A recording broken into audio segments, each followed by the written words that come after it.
Well, this is a favorite story of mine. You know, back in the '70s, Alex Haley wrote Roots, and then there was a mini series on TV, and it just captured the imagination of this country, and it captured mine and certainly my father's. He bought me the book. I read it from cover to cover when I was probably 12 years old or so. And then Alex Haley came to Trinity University, and I got to meet him. He gave a speech about his generational genealogical research and about the book. And so I always had some interest in family history. And I was so fortunate that my grandmother lived to a ripe old age of about 97 years old. She was just about a month shy of her 98th birthday. And we got to have conversations about our family history. She wouldn't fly. She lived in Chicago, and so I'd have to, if she was to come for a family visit, Christmas, someone would have to fly up and then ride the train down with her. And it was during those train rides that I got a good sense of what it was like for her to grow up in East Texas, in Palestine, Texas. Her family was from Anderson County. They first were in Tennessee Colony, and then in the 1800s moved to Palestine, and were in professional life in Palestine at the turn of the century. Well, so I was very interested in this area of our family history. And then in law school, I was at the University of Texas, and driving down San Jacinto, and I see something called the State Archives and Genealogical Library. And I called my father and I said, look, there's there are institutions here, right here in Austin, that could help us do some family research. Since our family's from Texas, maybe we ought to go there and see what we can find out. And so he drove up to Austin, and we went to the genealogical library. They're very helpful there. The state archives are fantastic. And we just started doing some research. And this is one of those moments in life that you can never forget. We found this obituary on family histories in McLennan County, and that's Waco. And that's important because my grandmother's great-grandfather was from Waco. Her mother grew up in Waco, Texas, and so we thought we might be able to find some family history there. And her grandfather's name was Willis.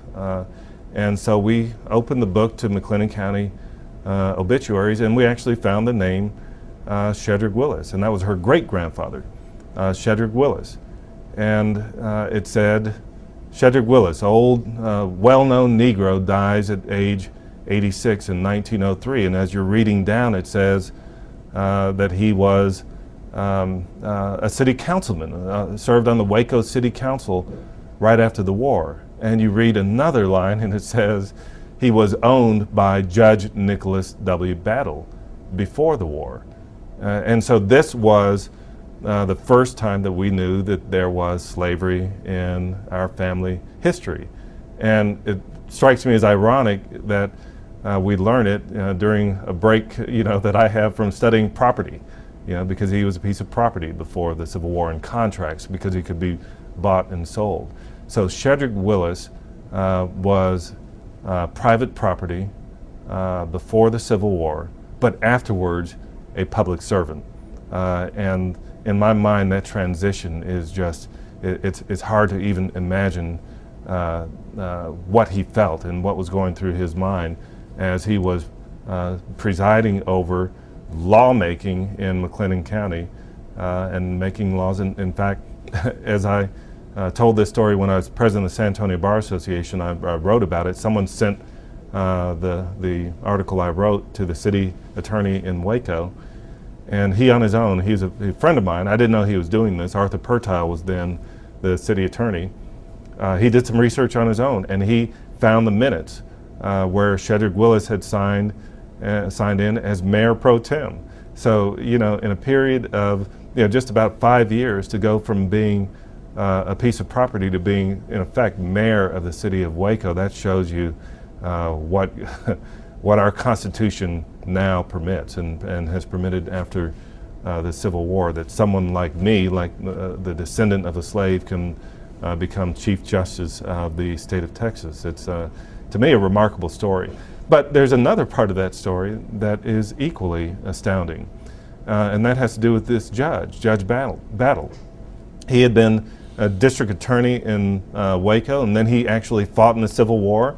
He was a Confederate soldier. He received commendations from Robert E. Lee for his service to the Confederacy. But when the war was over, he came back to McLennan County, was a judge again, and this time he was one of the instrumental figures in Waco enforcing the civil rights of the newly freed slaves. He wrote and he gave a speech during that time to a group of people that said something like, you know, I was a slave owner. I was a soldier in the Confederate Army. I was a strong states' rights Democrat, he said. But I've recently sworn an oath to protect a Constitution that today includes the 13th and 14th and 15th Amendments, those that gave due process rights and freed the slaves and permitted them to vote. And he said, I'm going to honor my oath. And he actually came through on that. One of the reasons Shedrick Willis came to be a member of the Waco City Council is he had the support and the endorsement of Judge Battle, his former owner. And I think that tells us a lot about our democracy, that when we're at our best when we come together behind a document like our Constitution that gives us equal protection and equal rights, and that if we use our talents, if we educate ourselves, then you can become Chief Justice, you can become President of the United States, you can become an astronaut or Secretary of State, that nothing can hold us back if we use all of our God-given talents to our best. And so this has been an inspiration for me as I serve as the Chief Justice of Texas.